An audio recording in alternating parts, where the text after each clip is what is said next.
Let's say someone has a closet full of clothes or a house with different objects in it, and two different scenarios. Let's say the closet full of clothes, every piece of clothing in there is something that excites them when they put it on or look at it, versus a closet with a few objects that really excite them and a lot of old clothes that they haven't worn in forever that either have no emotional response or maybe even a negative emotional response.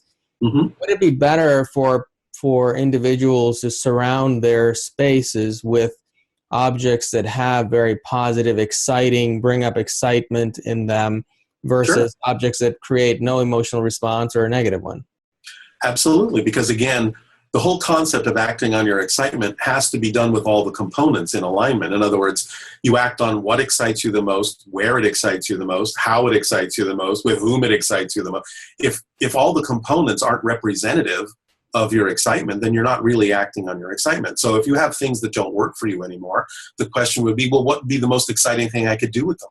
Maybe give them away to someone else who might be excited about receiving them.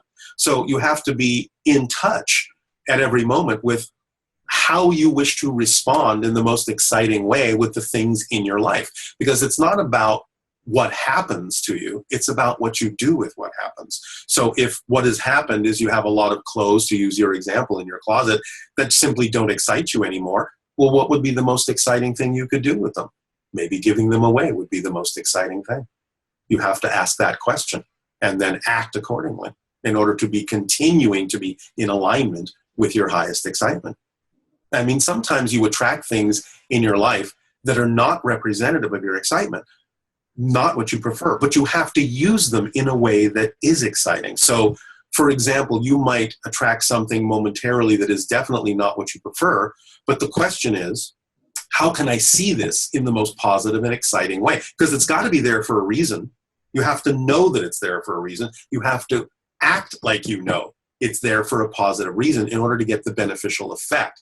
And by sometimes attracting something you don't prefer, sometimes the simplest thing to do is simply look at it and go, okay, that is there.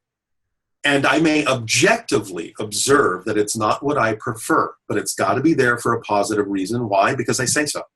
And therefore, if for nothing else, if for no other reason, this thing may have shown up at this particular moment to give me more clarity by contrast on what I do prefer. Because I'm seeing an example of what I don't prefer very clearly, and that helps me illuminate more clearly what I do prefer. That's how you use what you don't prefer in a way that you do. And that will guarantee that you will get a beneficial effect from that thing having shown up in your life that you don't prefer, because you're using it in a way that you do prefer. And by staying in that state, the only thing you can experience from that showing up is a beneficial effect that you prefer, because you cannot perceive or experience what you're not the vibration of. You have to be in the vibratory level of preference in order to experience the result and experience of preference. So you have to treat things that you don't prefer in a way that you can use them in a way that you do prefer in order to get the benefit. That's the secret. So if we were to combine the Bashar's concepts of creation to the idea of minimalism, then maybe what makes sense is to not necessarily live with as less as possible, but to surround yourself with only those things, or as much as possible, of things that excite you, so Yeah. that you can have more access to creative ability. Yeah, and in some ways, it might sometimes appear to be a process of elimination, because certainly you're letting go of the beliefs that don't work for you. And Bashar has said that even, the process of evolution is, even when you have gotten to a point, if you get to a point in your life where you have actually let go of all the negative beliefs, you're still going to continue to let go of what's no longer relevant for you. So in some senses, it is a process of streamlining.